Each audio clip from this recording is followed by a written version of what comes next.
어린 양의 혼인잔치에 청함을 받은 자들. 천사가 내게 말하기를 기록하라. 어린 양의 혼인잔치에 청함을 받은 자들은 복이 있도다. 하고 또 내게 말하되 이것은 하나님의 참되신 말씀이라. 요한계시록은 66번째 마지막 책으로 성경 전체를 종합한 대종말이자 대결론입니다. 인류의 종말과 하나님의 백성이 누릴 영복이 어떻게 진행될 것인가에 대해 미래를 기록한 놀라운 책입니다. 세상의 악한 권력과 사탄의 영향력과 그 세력과의 전쟁이 계속될 것이란 사실을 파악할 수 있습니다. 요한계시록은 7교회에 보낸 편지 형식으로 수신자는 교회의 목회자가 아니라 일반 신자들입니다. 이 책을 읽는 자는 모두가 수신자입니다. 신비한 환상과 상징적 숫자들이 독자에게 제공되지만 해석은 독자들에게 맡겼으므로 다양한 해석이 허용되고 있습니다.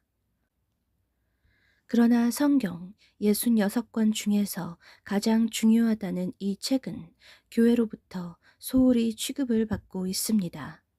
예언의 증언은 예언의 영이다. 이 책이 장차 다시 오실 예수님의 예언이라는 뜻입니다. 요한계시록에서 가장 복이 있는 사람이 소개되고 있습니다.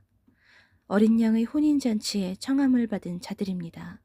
어린 양의 혼인잔치에 초대를 받은 자들은 누구일까요? 이들의 정체에 대해서는 주님께서 땅에서 계실 때 요약하여 알려주셨고 요한계시록에서는 구체적으로 증언하셨습니다. 열 처녀의 비유와 혼인잔치에 예복을 입은 자들에 대해 비유로 말씀하신 것이 서론에 해당합니다. 그리스도의 아내, 그리스도의 신부에 대한 비밀이 요한계시록에서 더 상세하게 서술되었습니다. 어린 양의 혼인잔치에 초대를 받은 자들의 정체와 그들의 자격에 대해 살펴볼 것입니다. 이 비밀들은 요한계시록에 감추어져 있으며 독자들은 보화를 발견하기 위해 힘써야 합니다. 필자는 7가지를 발견했으나 독자들은 더 찾을 수 있을 것이며 찾은 것에서 그치지 않고 기준에 합당한 상태로 인정받아야 합니다.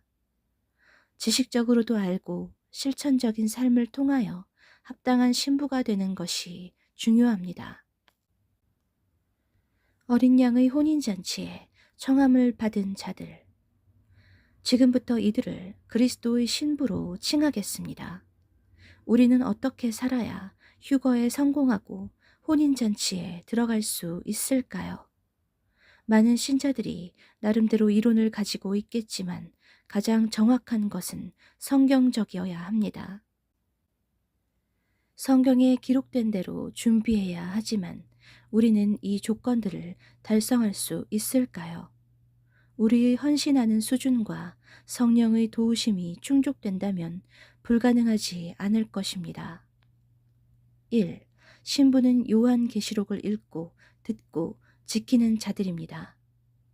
보라, 내가 속히 오리니 이 두루마리의 예언의 말씀을 지키는 자는 복이 있으리라. 그러므로 신부는 요한계시록을 읽고 연구하고 행하도록 힘써야 합니다. 또한 요한계시록의 대주제는 장차 다시 오실 예수 그리스도를 영접하는 준비입니다. 2. 신부는 이기는 자들입니다. 이기는 자는 주님께서 7교회에게 요청하신 개념입니다. 이기는 그들에게는 많은 보상을 약속하시고 이것들을 상속받을 것이라 약속하셨습니다. 그리스도 안에서 이기는 자가 되는 비결도 신부의 조건과 일치합니다. 기도하는 자가 승리할 것입니다. 3. 신부는 미스터리 음녀 바벨론의 음행에서 빠져나온 자들입니다. 사치와 돈을 숭배하는 세상의 온갖 가증한 풍조에서 벗어나 순수한 하나님의 말씀에 따라 거룩하고 경건하게 살아가는 사람들입니다. 그들은 그리스도와 바벨론을 같이 사랑할 수 없으며 반드시 한쪽만 선택해야 합니다. 우리의 영혼을 더럽게 만드는 모든 것들로부터 빠져나와야 할 것입니다. 그리스도 안에 거하는 사람은 주님의 말씀과 계명이 거하는 것이며 그는 많은 열매를 맺을 것입니다. 4. 신부는 빛나고 깨끗한 세마포 옷을 입은 자들입니다.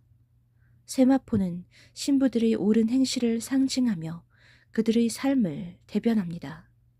세마포 옷에 대해서는 하나님께서 직접 해석을 해주셨으므로 다른 해석을 하지 않도록 주의해야 합니다. 그에게 빛나고 깨끗한 세마포 옷을 입도록 허락하셨으니 이 세마포 옷은 성도들의 옳은 행실이로다 하더라. 그리스도의 말씀이 그들 안에 있고 지키는 사람들은 많은 열매를 맺을 것입니다. 5. 신부는 첫째 부활한 자들입니다. 첫째 부활과 둘째 부활 사이에는 천년의 간격이 있습니다. 하나님께서 첫째 부활한 자들을 특별하게 대우해 주실 것입니다. 첫째 부활에 소속된 자들은 순교자, 휴거자, 14만 4천 명, 두 증인 등입니다. 그들은 그리스도의 제사장이 되고 그리스도와 더불어 나라들을 다스릴 것이라 합니다. 6. 신부는 죄악의 목록에서 떠난 자들입니다. 순결함의 상징인 신부가 여전히 죄의 자리에서 서성거리는 것은 있을 수 없습니다. 물론 그들도 연약한 사람인지라 때로 실수할 때도 있지만 어린 양의 피로 씻어내야 합니다.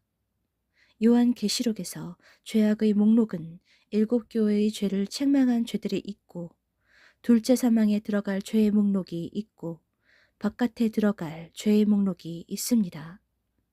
개들과 점술가들과 음행하는 자들과 살인자들과 우상 숭배자들과 거짓말을 좋아하며 지어내는 자는 다 바깥에 있으리라. 7. 신부는 자기 두루마기를 빠는 자들입니다. 두루마기를 빠는 것은 어린 양의 피로 죄를 씻어내는 회개를 상징합니다. 자기 두루마기를 빠는 행위가 현재 시제로 되어 있는데 예수님의 피로 계속 씻어야 한다는 의미입니다. 신부라고 해서 죄를 전혀 짓지 않고 살 수는 없습니다. 십자가에서 흘리신 예수 그리스도의 피가 신자들의 죄를 속죄할 수 있고 그들은 죄와 싸울 것입니다. 십자가는 죽기까지 사랑한 흔적이며 신자는 그 사랑에 반응하며 살아갑니다. 7개의 기준에서 이긴 자들이 어린 양의 혼인잔치에 초대를 받을 것입니다. 그들이 거룩한 성, 신비의 성, 신부의 성, 진주문을 통하여 그리스도와 함께 새 예루살렘 성에 들어갈 수 있습니다. 깨어 슬기롭게 준비한 신부가 아니라면 어떻게 이 기준들을 달성할 수 있을까요? 깨어나지 못하여 잠자는 신자들이 있고 깨어났지만 끝까지 준비하는 데 실패한 미련한 처녀들도 있습니다. 우리는 모두 그리스도의 신부가 되기를 원하고 원합니다. 우리가 즐거워하고 크게 기뻐하며 그에게 영광을 돌리세. 어린 양의 혼인 기약이 이르렀고 그의 아내가 자신을 준비하였습니다.